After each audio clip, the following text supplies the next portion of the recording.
Hello, and welcome once again to COVID Creativity. My name's Ben Gorman, and I'm an actor and theater maker in Minnesota. Like many others in my field, I am presently mostly idle because of the pandemic. So I decided to share a couple of 10-minute plays I wrote a few years ago, and I wanted to see how they would do out in the world. I found a couple of similarly idled actors who are willing to help me bring them to life. This play is called Mirror, Mirror, and it has three characters whom you will meet presently. At Rise, Catie, a young woman, is seated in an empty room at an empty desk. An administrator appears with papers and a black box. It's so stark. With the money I spent, you'd think I'd get a 5-star room. Fewer distractions. You must stay focused, and it simplifies the physics. Here is the release form. Sign and date at the bottom, please.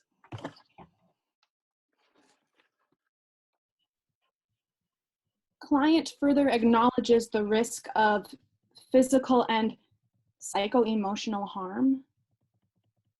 There are serious risks associated with this service. I'm sure you understood that from the preliminary interview. Of course.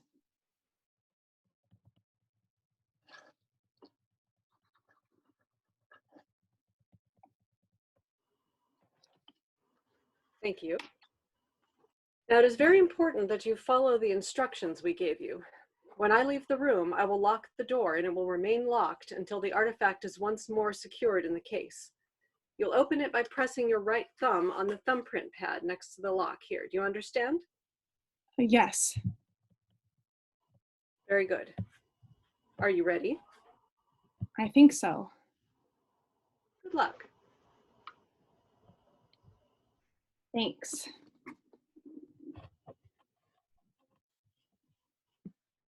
The administrator exits.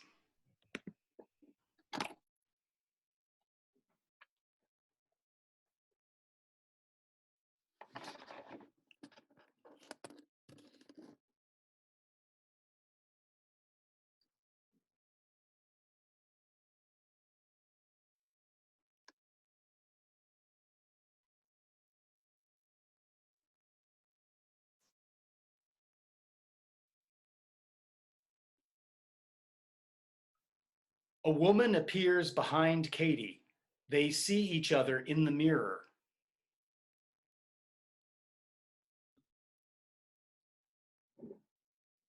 Hello, Catie.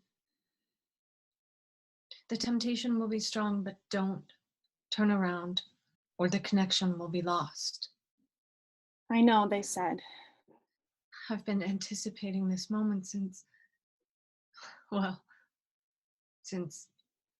now. How long has it been? 25 years. That would make you 44. Wow. That's a long time. You have no idea. You look like, are you all right? And I tried so hard to look my best. I hope it's not that bad. I really tried. But I'm afraid I don't have the resources to... I'm sorry. That was rude of me. But you look like I've been through hell. So I have. But look at you. Oh, I remembered how young I was. You were, but not how lovely. Oh, Catie, if you only knew how rare that is in my world. You are so beautiful, Catie. Thanks, I guess. You are. It is so clear to me now. God, why didn't I see it then? Why don't you see it? I mean, I try to, but Nothing.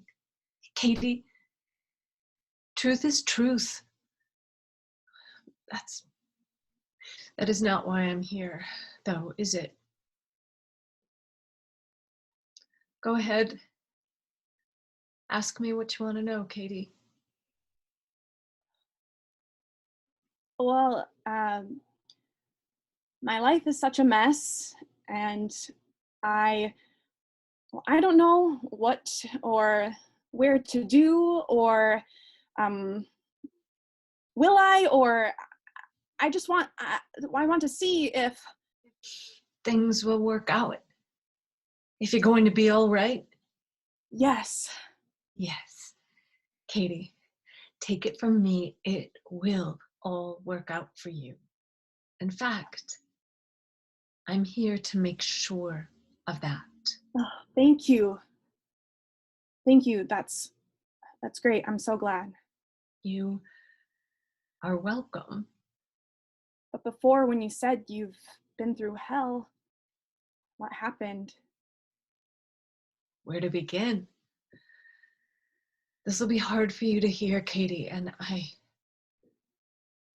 am so sorry. But there is no way to prepare you for it in the time that we have. In the world, you know, this world, this now, is gone. Gone, what do you mean? Gone. Electricity, at least on a large scale. The internet, cell phones, cars for the most part, air travel, shopping malls, fast food. What happened? 2 global catastrophes, one after the other. First, the climate became increasingly unstable. They called it chaotic oscillations. Weather patterns shifted violently. Global ocean currents changed. Droughts worsened and crippled the agriculture. Food scarcity led to mass migrations and starvation. There were riots and wars over food and water. And then, on top of that, there was a pandemic, an avian flu strain that it went airborne and it spread like wildfire. 75% mortality rate. In 5 weeks, the human race plummeted to under 2 billion. Riot-torn cities became massive graves. Infrastructures and communications failed. Governments collapsed. But how could that happen? Our world wasn't prepared. We were living in a house of cards. Oh, but when does it begin? Oh, no, Catie, no dates.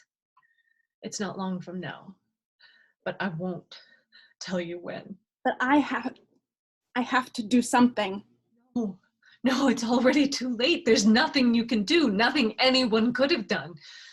We've been on this path for a long time. But so many people are working to make this world a better place.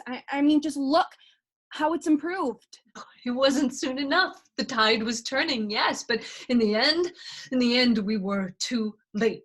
But what happened to my family, our family?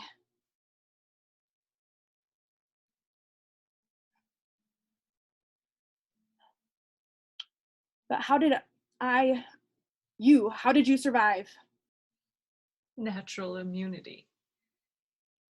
I was one of the lucky 25%. I was very sick for a while, but I recovered. Lucky. Catie, how can I explain to you what it took for me to get here? What I had to sacrifice? First, I'm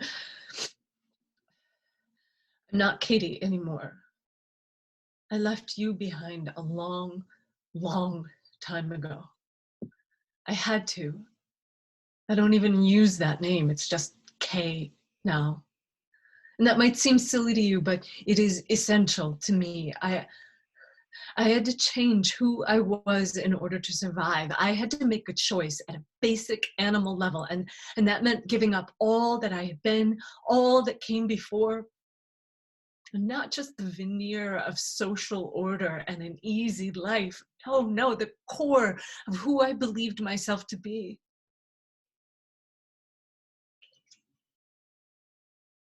the things I've done. But you don't have to go through all of that. No, Catherine. You have been my touchstone, my beacon across time. I have waited for you and for this moment so patiently through an endless nightmare. You were always there to steady me, past the pain, beyond the darkness. I could think of you here, my beautiful flower, and that it would give me a moment of peace. So many moments. You held me together, and for that, I owe you my life, Catie. And I will make good on that debt.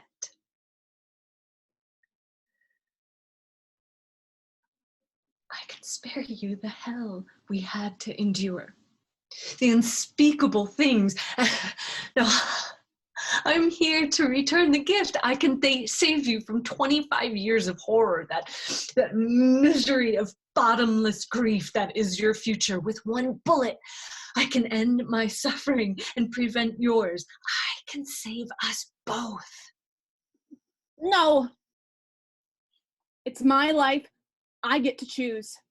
Our life, Catie, one shared life. And the one thing I can give us is mercy. Please, trust me. Trust you? I don't even know you. No, you don't. And I count that as a blessing. But I know you, Catie. I know everything about you. And when I think about what had to die in you, what would have to die for you to become me? No, I will not let that happen. I love you, Catie, more than anything in the world. No!